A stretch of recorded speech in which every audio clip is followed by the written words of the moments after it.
Nicholas Boussey with PJ Media here at the National Press Club Book Fair with Senator Mike Lee, talking about his new book, Our Lost Constitution.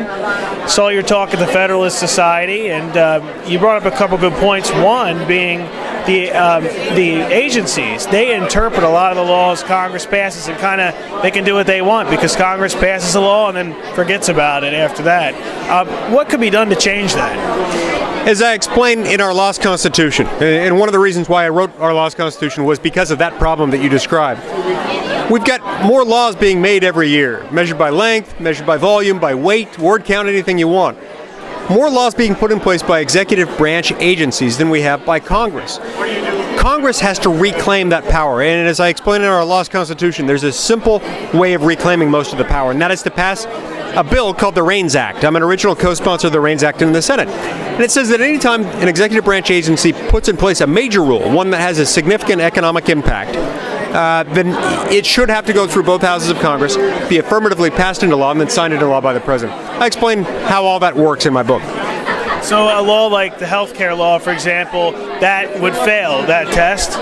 Well, okay, so with the health care law, you're talking about Obamacare, the Affordable Care Act, it contains hundreds and hundreds of instances of delegation of lawmaking authority, delegation of regulatory power to come up with new laws. So it's not just the 2,700-page bill that is Obamacare. It's the hundreds of instances in which executive branch agencies are authorized to make new law. Now, in the presidential campaign, for example, how could something like the REINS Act be communicated effectively to the American people? How would you suggest the candidates for president talk about an issue like that? They need to talk about it by explaining that this costs the American economy $2 trillion a year.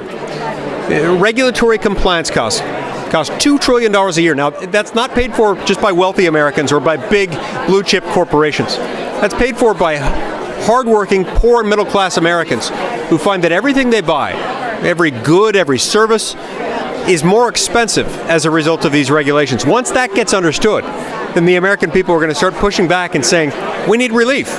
We're being crushed by oppressive regulatory costs. You've got something like Dodd-Frank, for example. It's lots and lots of regulations and a lot of compliance costs for financial institutions, community banks, for example. So that would kind of fall under that category as well, about the regulations? Yes, new regulations coming out of that law or anything else, if they're major rules, would have to be approved by Congress. That would really impact Dodd-Frank.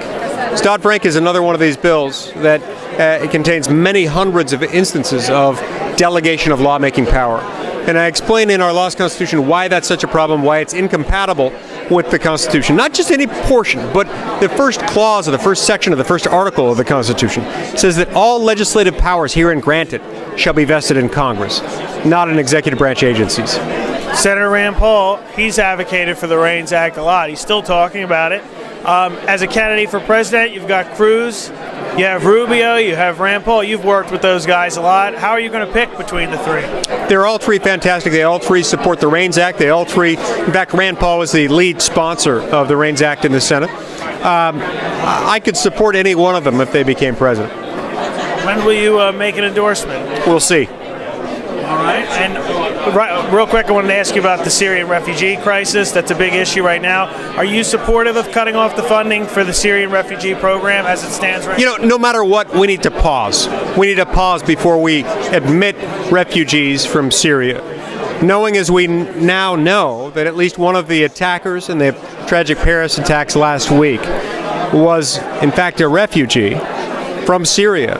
That ought to give us some concern about admitting Syrian refugees here. So I understand this is about compassion. That's why we have a refugee program.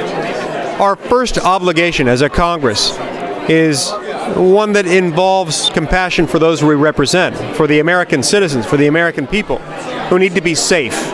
And we need to make sure that we're not making them unsafe by virtue of who we're bringing in. How do you respond to President Obama when he says, U.S. has always brought in refugees, it's a humanitarian crisis, it's what the U.S. does?